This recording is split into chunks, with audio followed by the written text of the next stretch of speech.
Assalamualaikum warahmatullahi wabarakatuh. Ada 3 kosakata yang sering kadang-kala kita samakan. Yang pertama namanya bala, yang kedua namanya musibah, yang ketiga namanya laknah.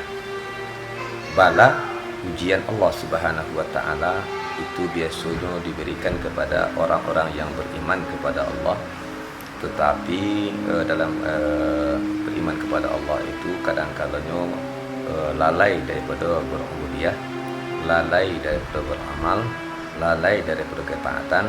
Untuk menjagakannya, barangkali kata orang tak kalau menjaga pemengian, Allah Subhanahu wa taala mendatangkan bala sebagai peringatan, sebagai ujian untuk disadari bahwasanya ikutku adalah dekano kelalaian selama aku, maka Allah Subhanahu wa taala mendatangkan bala.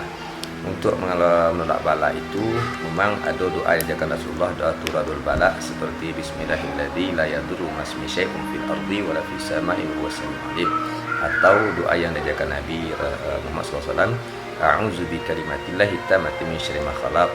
Tapi apakah bisa cukup dengan doa itu saja? Tidak. Tetapi keseluruhannya itu ditambah dengan ketaatan yang membiasakan bermuhasabah diri. Artinya sesuai kata Umar bin Khattab, hasibu qabla an tuhasabu wazinu qabla an tuwazanu.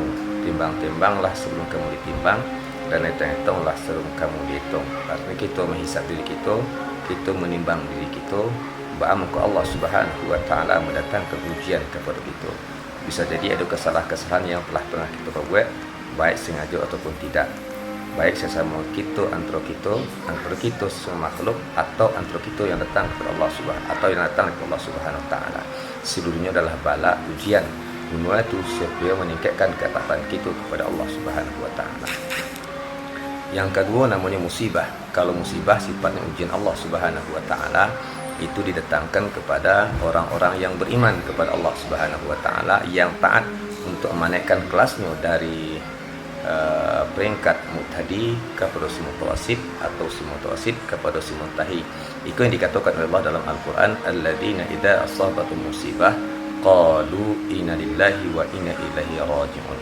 Orang-orang yang telah sampai kepada mereka musibah, mereka berkata, inna lillahi, sesungguhnya kita adalah milik Allah, wa inna ilaihi, dan sesungguhnya kami kepadanya Allah, raji'un, kembali. Jadi sadar diri, mempunyai sungguhkan rasa pulang kepada Allah dan kembali kepada Allah Subhanahu wa taala. Sehingga terasa dalam kehidupannya setiap ujian yang datang, kini sadar dengan Allah, dahulu datang daripada Allah, sadar dengan Allah, akan kembali kepada Allah Subhanahu wa taala. Yang ketiga namanya adalah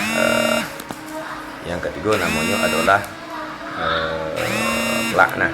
Laknah itu artinya kutuk Allah Subhanahu wa taala, yang mana laknah itu didatangkan oleh Allah Subhanahu wa taala kepada orang-orang yang fasik, kepada orang-orang yang kafir, yang engkar daripada ketentuan-ketentuan Allah Subhanahu wa taala.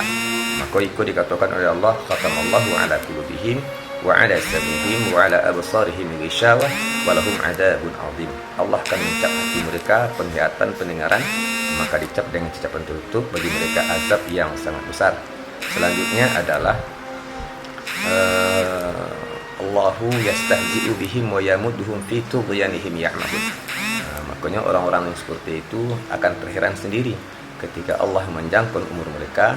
Mereka dah sadar umur panjang tapi tidak bermanfaat dan tidak berkah.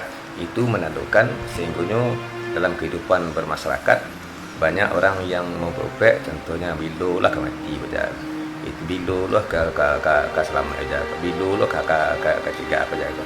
Saya sumpah orang yang tadi itu dah tu, tetapi orang yang tumbuh seperti itu, laknat itu tidak sadar dengan apa yang telah terjadi maka dirinya. Itu laknat Allah. Itulah yang akan datangkan azab Allah Subhanahu wa taala kalau laknat Allah telah datang. Berbala ada turadul bala, masih bisa ditolak dengan berbuat taat.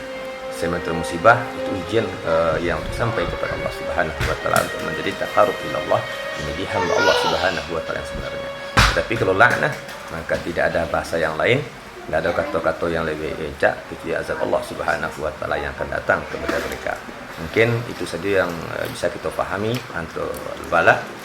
Firman Allahnya, walan nabluwannakum minal khawfi wal ju' wa naqsim minal amwal wal anfus wa thamarat wa basyiris sabirin. Allah akan menguji dengan kelaparan, dengan kurang harta, dengan di jiwa yang guncang, dengan buah-buahan yang kurang, dan bergembiralah kepada orang-orang yang sabar. Nah, sementara kalau musibah itu tanda kan ikhlas.